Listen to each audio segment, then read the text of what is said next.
Hariom. Knowledge plus channel में हम सभी अपने स्मार्ट विद्यार्थियों का स्वागत करते हैं। आज इस टॉक के अंदर जो हरिओम अनमोल वचन की टॉक नंबर 294 टॉक है। हम बात कर रहे हैं फिल्टर के बारे में, हम बात कर रहे हैं रिफाइनिंग के बारे में, हम बात कर रहे हैं रिफॉर्म के बारे में, हम बात कर रहे हैं ट्रांसप्लांट के बारे में, हम बात कर रहे हैं डिसीजन मेकिंग के बारे में। इस संसार में ये जो 5 कीवर्ड हैं जिनके बारे में हम आपको बता रहे हैं। फिल्टर के बारे में अगर बात की जाए तो हम फिल्टर को अगर देखें, हमेशा इस संसार में हर व्यक्ति को फिल्टर करना होता है। यदि इस संसार में हम प्रॉपर डेली बेस पे अपनी फिल्टर क्षमता को विकसित करते हैं तो ही हम इस संसार में सही चीज़ों को कैरी करते हैं। हमारा ये शरीर हमेशा रोज फिल्टर करता है और फिल्टर करके जो चीज़ हमारे मतलब की होती है उसको कैरी करता है, जो वेस्ट की होती है वो बाहर निकलती है। इसी तरह से हमारे विचारों में भी फिल्ट्रेशन का प्रोसेस होता है कि अगर हमारे शरीर में जो विचार हैं वो फिल्टर होके नेगेटिव विचार अगर निकल जाएं और पॉजिटिव रहें तो हम अपने शरीर में हम ग्रो करते हैं। तो हमारे शरीर में प्रॉपर फिल्ट्रेशन होनी चाहिए, विचारों के पॉइंट से भी और फिजिकल एंड पे भी। फिर है रिफाइनिंग का मतलब है कि सही चीज को रिफाइन कर देना, जो सही चीज हमारे जीवन में है उसको ही कैरी करना। फिल्टर का मतलब है फिल्टर करके चीजों को, वेस्ट को बाहर निकालना। रिफाइन करने का मतलब है सही चीज को ही अपने पास रखना, बाकी को निकाल देना। रिफाइन करना भी हमारे जीवन के लिए जरूरी है। अगला है रिफॉर्म करना। हमें हमेशा अपने आप को रिफॉर्म करने के लिए तैयार रखना पड़ता है। हमने अपनी पहले टॉक में यह बताया था कि इस संसार में जो आपका भाग्य है, यदि कोई चीज आपके भाग्य की नहीं है उसको आप रिटेन करके अपने पास रख लें, चाहे लाइफ टाइम के लिए रख लें, उसको आप यूज नहीं कर सकते।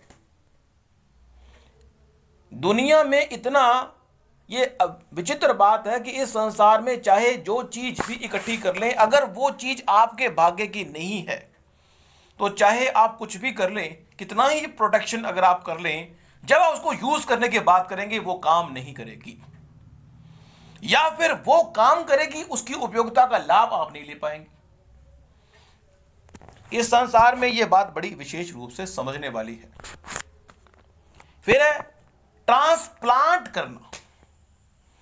जब किसी चीज की एक्सपायरी डेट आ जाती है और वो चीज हमारे लिए जरूरी होती है तो ट्रांसप्लांट करना पड़ता है कि अगर किसी व्यक्ति को चीजों को देखने से है प्यार, चीजों को देखने से हो अगर प्यार और आंखें हो जाएं कमजोर, चीजों को देखने से हो प्यार और आंखें हो जाएं कमजोर, तो आंखों को हमें चेंज करवाना ही पड़ेगा।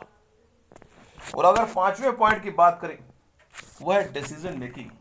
अपनी डिसीजन मेकिंग क्षमता को जितना आप इंप्रूव करेंगे, अपने आप को ये महसूस करेंगे कि आप सपने के पास ही हैं। अब 2 पॉइंट हम और डिस्कस कर रहे हैं। इस संसार में नो राइट टू रीयूज। इस संसार में टाइम ही एक ऐसा एलिमेंट है जिसको हम दोबारा यूज नहीं कर सकते, लेकिन हमने ये महसूस किया कि इस संसार में ऐसी बहुत सारी चीज़ें ऐसी हैं जिनको आप रीयूज नहीं कर सकते। इस संसार में यदि व्यक्ति हर चीज़ को रीयूज करने के कंसेप्ट से करेगा तो लाइफ में वो 50 साल तो चीज़ों को इकट्ठा करने में ही लगा रहेगा। दुनिया में बनना हो महान, अपने सपनों को पूरा करना हो तो यूज एंड थ्रो वाला फॉर्मूला विशेष उपयोगी होता है।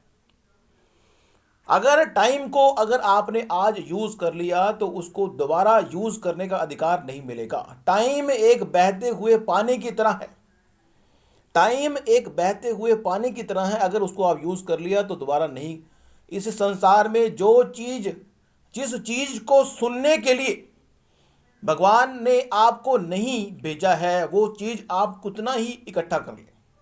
मीन्स जिस चीज को आप सुनना चाहते हैं आपने उसको स्टोर कर लिया, रिकॉर्ड कर लिया, लेकिन अगर भगवान नहीं चाहता कि वो चीज आप सुने तो वो चीज सुनने के लिए आपका भाग्य अगर परमिट नहीं करता तो चाहे कितना ही रिकॉर्ड आप कर लें, वो चीज आपके हाथ सुनने के नहीं लगेगी।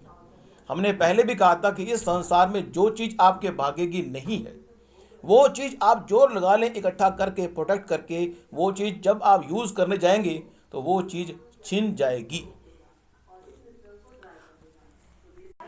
Thank you so much for listening.